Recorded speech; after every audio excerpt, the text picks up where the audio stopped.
So I thought this one would be a common sense topic, but apparently it's not.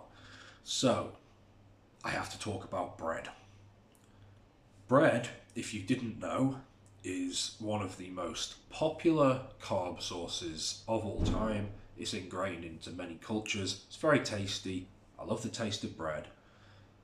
It goes with so many things, but here's the big thing: so many of you guys are eating bread multiple times per day, and it's doing a few things. Scientifically speaking, as well, this is not anecdotal. It's spiking your insulin, it is increasing your fasted blood glucose on a long term basis for many reasons. Because there's a very little fiber, there's no protein, there's no nutrients. If you have it with some chicken and some broccoli or whatever, it's less bad, but most people aren't doing that. So straight away, insulin spiking, unless you've just hit the gym, not good for testosterone. Higher fasted blood glucose constantly, really not good for testosterone. If you're bordering on pre-diabetic, your testosterone is going to be tanked. It's not good.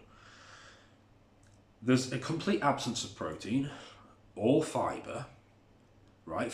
Most guys need to lose weight, they need to get down to 15% body fat or less. And if you're eating lots of food with jack all protein and jack all fiber, good luck getting leaner, because those are the two things that make everything easier.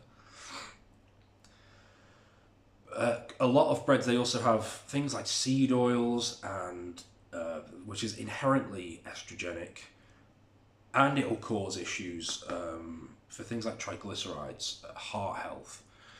A lot of breads, they have excess sugar, they have a ton of problems.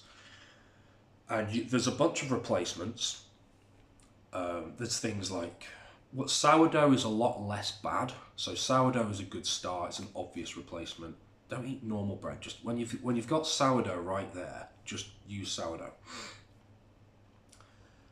But far better than this, fruit. As I said in the 2 videos ago, fruit is the elite source of carbs for testosterone. Nutrient dense, more fiber, blood flow for those performance guys after performance benefits. They open up the blood vessels, they control cortisol a lot better via liver glycogen and muscle glycogen replenishment. And they are then there's more fiber, so they make fat loss easier, more fiber per calorie, and there's just a lot more nutrients. So you've got fruits, you've got potatoes, you've got raw honey, certain types of raw yogurt. These things are all better than bread. So there's a few big objections I always get to this. One of them is, but my culture has lots of bread. It's really, really, really hard. Straight away, sourdough. Get sourdough instead. But my culture has fish and chips. Do you see me eating fish and chips every night? No, because I'd be fat, I'd be low testosterone, and I'd be absolutely useless. Just because your culture says you should do something doesn't mean you have to do it.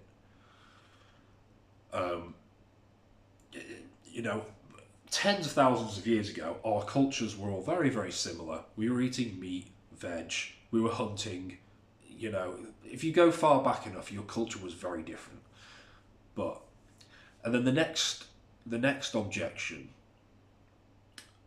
and this is a big one, is, but men throughout history, warriors throughout history, have been eating bread.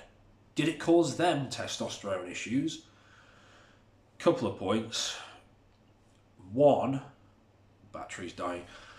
One, there's a difference between a once a month feast or a regular feast or something. A feast to celebrate something where there's bread and there's wine and there's all sorts of crap, which obviously isn't raising testosterone. And then what you're doing, which is you're eating it 3-4 times a day, and you're not training, you're not a warrior, and you're not out in the sun all day, and you're not doing X, Y, Z, and you are watching porn and you are messing up and you've got BPAs and plastics, it's a very, very different scenario. One. Two, ancient warriors drank wine. It doesn't mean that wine increases your testosterone. If you want to increase your test, don't drink wine. I love wine, but I'm under no illusions about it.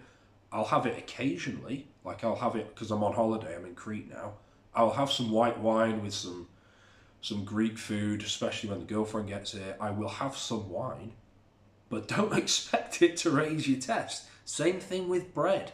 Have it maybe once a week or once a fortnight, on maybe on a Sunday, on a chill day, when you've done everything else right all week, and have sourdough, so it's a lot less problematic. I've not even mentioned the gluten and the DHT loss, but do that, but don't expect it to raise your testosterone. Fruits are superior, potatoes are superior, honey is superior. There's things that are miles better, don't come with the problems, and they do have the nutrients. Just because warriors occasionally had feasts to celebrate their victories doesn't mean that those feasts or the bread they had raised their testosterone. And there's the argument that modern day bread is far worse than the bread back then. There's probably a certain amount of truth to that with seed oils and that kind of stuff. Anyway, if you're looking for an actual diet that will help you to lose fat and boost testosterone at the same time, I've linked the Aggressive Fat Loss Testosterone Program just below. It does what it says on the tin. It gets you to below 15% body fat as fast as possible whilst raising testosterone. It works. It's brilliant. If you're over 15% body fat, this will change your life. Follow the program. Link below. See you in the next one.